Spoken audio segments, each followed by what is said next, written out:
I feel a bit of imposter syndrome in polyamory or ethical non-monogamy groups they're also called, that I've joined because I'm open to monogamy too. So though monogamy never really worked for me, and I don't have enough experience to know for sure. But I've always felt constrained, even lonely sometimes in normal relationships. Maybe that's because I've never been with a partner who was a very good match for me. I don't know. Also, I do have a lot of projects that I like to work on alone, like painting, walking in nature, or listening to audiobooks or podcasts. So I don't want to spend as much time with a partner as a typical relationship requires. Also, I think couples do everything together and they even sleep in the same bed. And that's totally out of question for me. I wouldn't get any sleep. So polyamory didn't exist, or I hadn't heard of it until I was in my 40s. And what I used to have is I had friends with benefits. So I would start a relationship and very quickly I would become dissatisfied, or I would notice something I didn't like about the person. And then I would gently shift it toward a friends with benefits situation, without ever officially breaking up.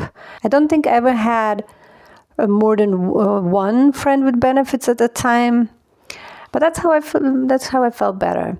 So my logic and my main argument for polyamory is that if you love someone, you want them to experience and have everything they want to experience and have. You don't want to limit them if you love them. You want them to have like a life full of different experiences, adventures, because that's what I want for myself. So, for example, saying to someone, I want you to be with only one person until you die. I want you to never fall in love again, never see or touch another naked body. And if you do fall in love, I want you to abstain from acting on it or experience it at all. So that never sounded like love to me. I would only wish that on someone that I hated, actually. So also, people run away to freedom, not from freedom. So if you give someone freedom, they'll have fewer reasons to run away. That's my logic. I did a personal values test some 10 years ago, around the time I took the Science of Well-Being or the Psychology of Happiness course, which is the most popular class in Yale University's history. And it's free online, by the way. And it turned out that freedom is my value number one. And the others were like truth, learning, and so on. I don't remember exactly, but there surely were not like stability, family, religion, security. And values are actually what you value most. It doesn't mean you don't want other things, but we should prioritize what we value most. We should have it. Because you can't have everything. So I could never connect limiting someone's freedom with loving someone. Also, polyamory aligns with my second most important value, which is truth. So not lying to yourself or to others. And today monogamy is rare. People rarely stay together forever. They practice actually serial monogamy. So people completely discard one person, like they never existed, and they move on to another person after some years. And that seems cruel to me. And I really hate breakups, and I want to avoid them. And I don't want to say goodbye forever to someone, especially if I really like them as a person. And I definitely don't want to be cheated on or to cheat. And the problem with cheating is not that someone you love is having fun or is in love with someone else. That should be a positive thing if you love someone. Cheating hurts only because of the lying involved. It feels horrible to be lied to realize that someone you trusted was lying to you and you believed them. You feel like a fool. And the way I see it, monogamy kind of forces people to lie in a way, at least to themselves. I know this probably doesn't apply to everyone. Some people don't have FOMO, or they're equally excited about their partner 20 years into the relationship as in the beginning. And yeah, some people never really get interested in someone else. I know those people exist.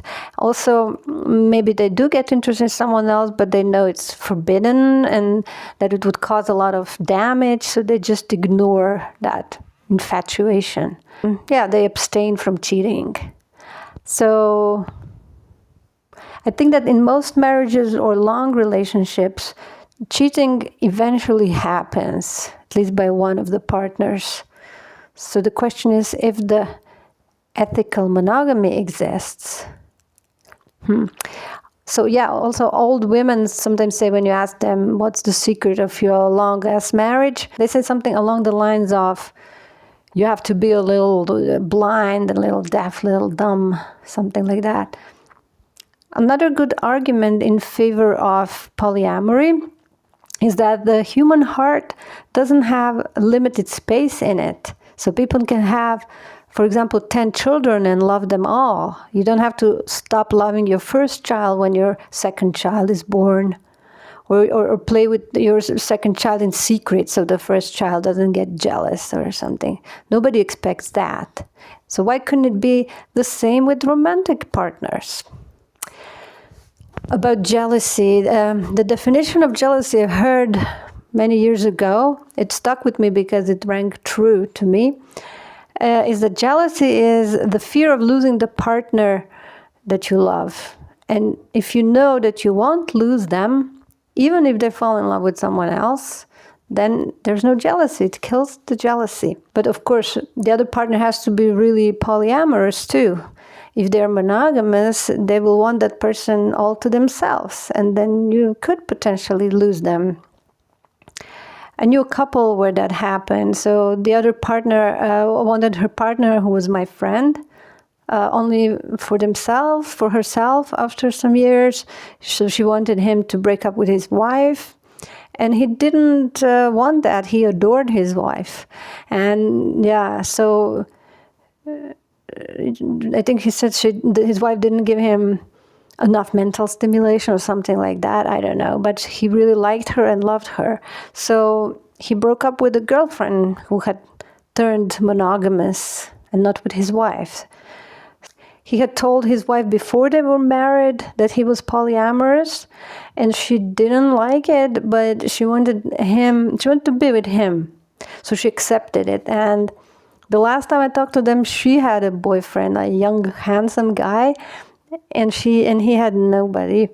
But also, he was really happy for her, and they all had dinner together, and all three of them, it was all good. So there's no need for jealousy, for drama, or murdering anyone or anything.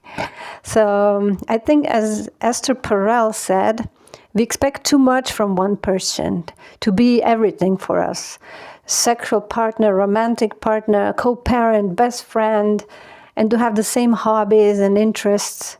Some people do find all that in one person, and that's great, but still, there is the danger of that person falling in love with someone else one day in the future, a colleague or someone. Those things happen. And then the tragedy happens in monogamous relationships. So we lose them forever. And if there are children, the family gets destroyed. The children are traumatized. Lawyers are involved. And all hell breaks loose. Just because someone fell in love, which they might have fallen out within a few months.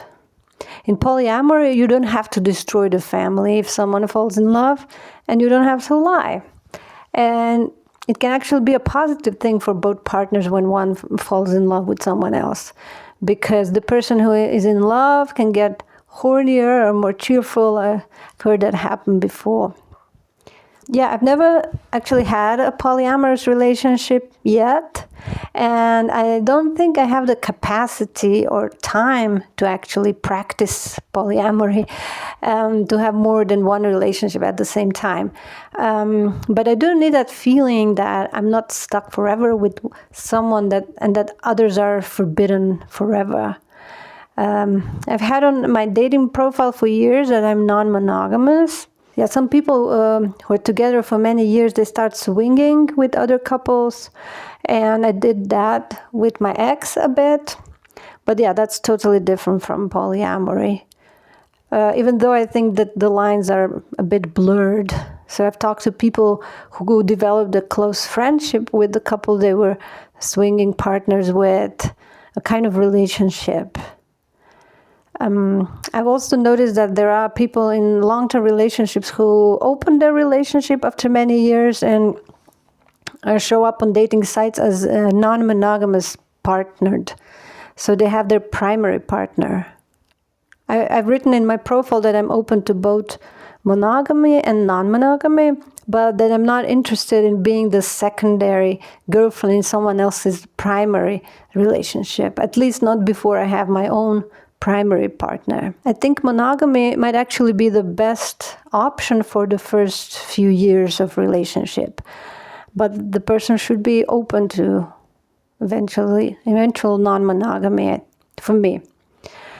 Although I think I might never have the bandwidth for more than one relationship at a time. First, because I don't have the time. I have so many interests and projects going on. And also, as a HSP or highly sensitive person, polyamory might just be too exhausting for me. In polyamory, there's a lot going on, so yeah, that might be too much for a sensitive person. So also, I need at least an hour a day of alone time in nature without any communication. I recently found out that there is such a thing as theoretical polyamory or philosophical polyamory, also called ideological polyamory or, ethical non-monogamy in theory. So, I think that's for me. It means that you believe in the ethics and values behind polyamory, like honesty, freedom, non-possessiveness, but in practice, your emotional, psychological, and energetic bandwidth just isn't enough to manage multiple relationships at the same time. You might not have the time or energy or emotional space for multiple relationships. Yeah, and that's me for sure. And that's okay.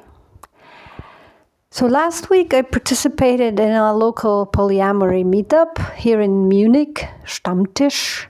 And I found out that there are different types of polyamory. There's, for example, hierarchical polyamory, where partners are ranked in importance. There's a primary partner, like a husband or wife, and then there's secondary or tertiary partner. For example, a married couple where one or both partners have other lovers, but the marriage is their priority. So, for time, for finances, for decision making. Then there is non-hierarchical polyamory, obviously, when no relationship is above the others and each partner is equally important. There's polyfidelity, which is a closed group of 3 or more people who are romantically and sexually exclusive with each other, not open to outsiders. And there is solo polyamory, and that's when you prioritize autonomy and you don't have or you don't look for a primary partner. So relationship is important, but your independence is more important for you. For example, if you live alone, you make all your decisions independently. You don't want to merge finances or household. Sounds pretty good.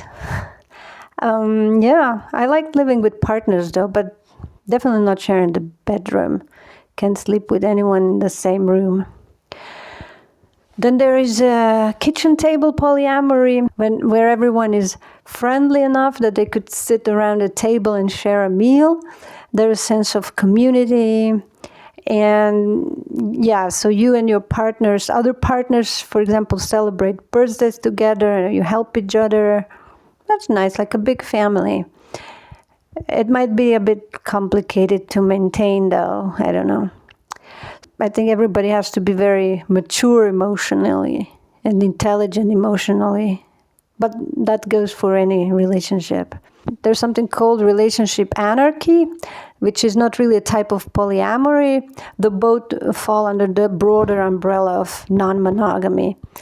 So relationship anarchy is against traditional relationship rules and structures. Relationship anarchists think that romantic or sexual relationships shouldn't automatically be prioritized over friendships. So all relationships, platonic, romantic, or sexual, they're all seen as equally valuable, which I like a lot too. So they're not into the traditional, like monogamy, marriage, or even that everyone should look for a romantic partner to be fulfilled and happy. Relationship anarchy is about building a community of caring relationships. It's not just focusing on the couple. Yeah, so that I like that a lot. It reminds me of Epicurean communes. I got to make a video about those. Yeah, I will link it here. Video about Epicurean communes. So that's Epicurus gathered his friends, and they all had in one house. They all had their own rooms and spaces, but they also shared rooms where they could always hang out with each other. So, yeah, I lived in hostels for years and really liked it. Though I didn't really have private space at all. I only had a dorm bed. My private space were the parks in the cities. Yeah, then there is also don't ask, don't tell, but that's not really polyamory. That's basically an open relationship when you have other relationships, but you agreed with your partner not to talk about it. You don't want to know the details. You don't want to know anything about your other partners. And finally, yeah, there are some names or labels for us that don't even fit into the alternative kind of relationships. For example, poly-minded, but monogamish. So you like openness, but you don't practice it. And then there's ambiamorous. So you can be both mono and poly, depending on the person and depending on the stage of life. That's all for today. Adios.